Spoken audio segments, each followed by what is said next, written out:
आज हम करेंगे मैथ के कुछ महत्वपूर्ण प्रश्न। यह प्रश्न गत वर्ष NMMS परीक्षा में पूछे गए प्रश्न हैं। इन प्रश्नों के माध्यम से आप अपनी तैयारी को और भी अधिक बेहतर कर सकते हो। तो दोस्तों, आइए आज हम शुरू करते हैं अपना पहला प्रश्न। दोस्तों, ये जो प्रश्न पत्र है, ये प्रश्न पत्र 2022 का प्रश्न पत्र है और इसमें मैथ के 161 से लेकर 177 तक प्रश्न पिछली वीडियो में करा दिए गए हैं। और आज हम शुरू करेंगे यहाँ पे अपना पहला प्रश्न 178 नंबर से।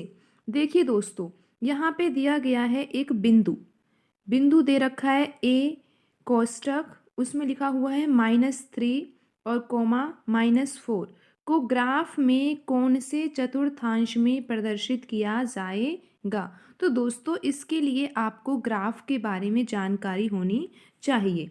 ठीक है दोस्तों, तो यहाँ पर हमें जो बिंदु दे रखा है वो दे रखा है बिंदु ए, दे रखा है -3 -4 और इसको हमें ग्राफ में प्रदर्शित करना है। और ग्राफ में प्रदर्शित करने के बाद हमें ये पता करना है कि ये जो बिंदु है वो कौन से चतुर्थांश में आएगा। ठीक है दोस्तों, तो पहले मैं आपको ग्राफ के बारे में जानकारी दे देती हूँ कि ग्राफ में किस तरह से एक्स अक्ष होता है और किस तरह से वाई अक्ष होता है। ठीक है दोस्तों, ये दो रेखाएं हैं जो एक दूसरे को प्रतिच्छेद कर रही है और यहाँ पर होता है एक्स अक्ष। ये जो लाइन है ना, क्षैतिज रेखा, सीधी लाइन ये वाली, इसको कहेंगे एक्स अक्ष। और यहाँ पे तो +x होता है और यहाँ होता है -x। ठीक है दोस्तों, यहाँ पे होता है y, यहाँ पे होता है -y और यहाँ पे होता है मूल बिंदु। कहाँ पे? यहाँ जो है ना, यहाँ पे होता है मूल बिंदु, ये बिंदु। तो यहाँ पर तो दोनों x भी 0 होता है और y भी 0 होता है।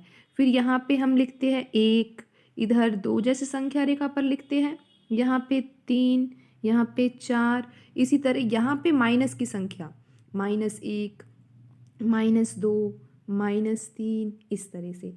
इधर ऊपर लिखते हैं हम प्लस की संख्या +1 +2 और नीचे लिखते हैं -1 -2। ठीक है दोस्तों, आपको यहाँ तक समझ में आ गया होगा कि किस तरह से हम यहाँ पे संख्याओं को लिखते हैं। तो दोस्तों, ये हमने इस तरह से एक ग्राफ बनाते हैं यहाँ पे। और यहाँ पे जो ये वाला ये 4 भागों में बट गया। एक भाग ये रहा, दूसरा भाग ये रहा, तीसरा भाग ये रहा और चौथा भाग ये वाला।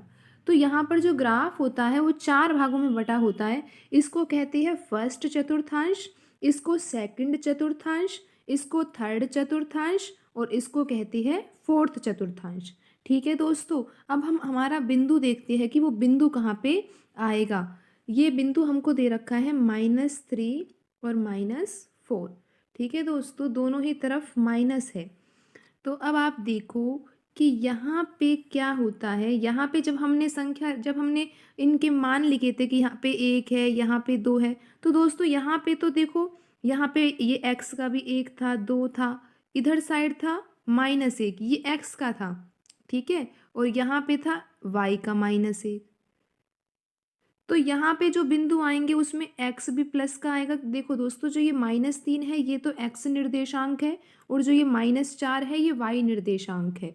तो यहाँ पर तो x भी प्लस का है और y भी प्लस का है।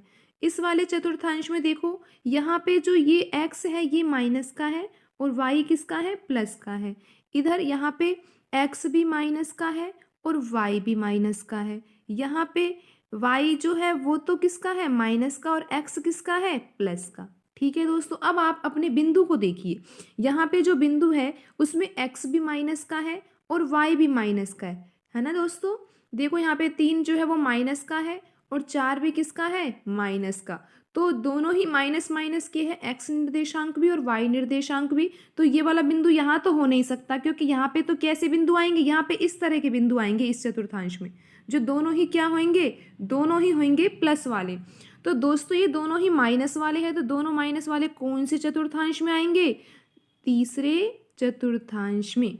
ठीक है दोस्तों, तो इसका सही आंसर क्या होगा? इसका सही आंसर होगा तीसरे चतुर्थांश में। ऑप्शन 3 है जो इसका सही आंसर होगा। अब हम बढ़ते हैं अगले प्रश्न की तरफ। अगला प्रश्न है 179। इसमें क्या करना है, संख्या 660 के अभाज्य गुणनखंड होंगे। तो दोस्तों यहाँ पर लिखा हुआ है अभाज्य गुणनखंड, तो आपको अभाज्य गुणनखंड करने का तरीका तो आता ही होगा दोस्तों। ठीक है, हम करा देते हैं अभाज्य गुणनखंड का। यहाँ पे देखो दोस्तों, ये संख्या जो हमें दे रखी है वो दे रखी है 660। तो अभाज्य गुणनखंड के लिए क्या करते हैं, सबसे पहले तो हम इसमें 2 का भाग देंगे, क्योंकि पीछे यहाँ पे 0 आ रहा है तो 2 का भाग तो इसमें चला ही जाएगा। कितनी बार जाएगा दोस्तों, यहाँ पे जाएगा 330 बार। फिर हम वापस से, यहाँ पे पीछे 0 आ रहा है तो अभी 2 का भाग इसमें जा सकता है। कितनी बार जाएगा, 2 एकम 2, फिर 1 बच गया और यहाँ पे 3, 2 छिक 12, और फिर कितनी बार जाएगा, 5 बार जाएगा। अब दोस्तों देखो, यहाँ पे लास्ट में 5 आ रहा है, तो यहाँ पर अब हमें किसका भाग देना चाहिए, 5 का भाग देना चाहिए, या फिर इसमें 3 का भाग भी जा सकता है ना दोस्तों। तो 3 का भाग देकर देखते हैं पहले, क्योंकि 2 के बाद अभाज्य संख्या क्या आती है, 3। हमको डायरेक्ट नहीं आगे जाना, हमको क्रम से चलना है कि पहले 2 उसके बाद 3। तो 3 का यहाँ पे भाग जा रहा है, 3 पंच 15 और 3 पंच 15। अब दोस्तों अब 3 का नहीं जा रहा, तो 3 के बाद 4, 4 तो अभाज्य संख्या नहीं है और 4 का भाग जाएगा ही नहीं, क्योंकि जब 2 का ही अब इसमें नहीं जा रहा तो 4 का भी नहीं जाएगा। तो अब इसमें हम किसका देंगे, 5 का देंगे दोस्तों। 5 का कितनी बार जाएगा, 11 बार जाएगा। और अब इसमें किसका जाएगा, अब अगली अभाज्य संख्या कौन सी होगी, 11, 1 बार चला जाएगा। तो दोस्तों ये इसके अभाज्य गुणनखंड आए हैं, 2 2 गुणा 2 गुणा 3 गुणा 5 गुणा 11। ठीक है दोस्तों, तो आइए अब इसमें देखते हैं हम कौन सा ऑप्शन हमारा ठीक है। दोस्तों इसमें आप देख सकते हो कि हमारा ऑप्शन कौन सा ठीक है। अगर आपको वैसे पता लगाना है तो आप ऐसे भी पता लगा सकते हो दोस्तों। देखो मैं यहाँ पे गुणा करके आपको बताती हूँ, इनमें ऑप्शन में हम कैसे आंसर पता लगाए। यहाँ पर देखो, 2 दूनी 4, 4 तिया 12, 12 पंच 60, और 60 का गुणा 11 से करेंगे तो कितना आएगा, 660। ठीक है, इसका गुणा करके देखते हैं, 2 तिया 6, 6 पंच 30, और 30 गुणा 11 करेंगे तो कितना आएगा, 330। तो ये हमारा आंसर नहीं है। ठीक है दोस्तों, यहाँ पे 2 तिया 6 और 6 गुणा 11 करेंगे तो 66 आएगा। यहाँ पे गुणा करेंगे तो 5 गुणा 10 कितना आएगा, 50, 50 गुणा 11 करेंगे तो 550। ठीक है दोस्तों, तो इसका सही आंसर क्या होगा, इसका सही आंसर होगा ऑप्शन 2। ठीक है दोस्तों, अगले प्रश्न की तरफ बढ़ते हैं। अगला प्रश्न बिल्कुल ही आसान प्रश्न है, ये तो 5वीं कक्षा के बच्चे को भी आता होगा जो ढंग से पढ़ाई करता होगा। इसमें लिखा हुआ है जो कोण 120 डिग्री है उसको क्या कहते हैं। दोस्तों जो 120 डिग्री है वो 90 डिग्री से अधिक है, और 90 डिग्री से अधिक कोण को क्या कहते हैं, 90 डिग्री से अधिक कोण को क्या कहते हैं, अधिक कोण कहते हैं। और 90 डिग्री को क्या कहते हैं, समकोण कहते हैं। और 90 से कम कोण को क्या कहते हैं, न्यून कोण कहते हैं। और रेखिक युग्म के बारे में मैंने कल बताया था वीडियो में कि रेखिक युग्म कोण कैसे होते हैं। चलो ठीक है, आज भी बता देते हैं कि रेखिक युग्म कोण कैसे बनाए जाते हैं। तो दोस्तों देखो, ये एक रेखा है, ठीक है, इस रेखा के ऊपर रेखा, रेखिक मतलब रेखा, युग्म मतलब होता है जोड़ा, यानी कि इस रेखा पर 2 कोण बनेंगे।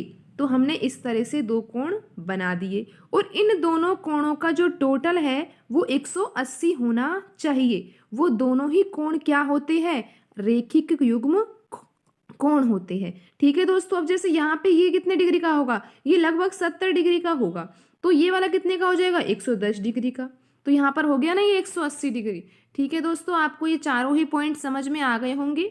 तो ये तो 120 डिग्री दे रखा है, और 120 डिग्री जो है वो अधिक कोण होता है, तो इसका आंसर हो जाएगा ऑप्शन 3, अधिक कोण। ठीक है दोस्तों, आज की वीडियो में इतना ही। मिलते हैं अगली वीडियो में और भी बेहतर क्वेश्चनों के साथ, जिनसे आपकी तैयारी और भी अच्छी हो सके। धन्यवाद।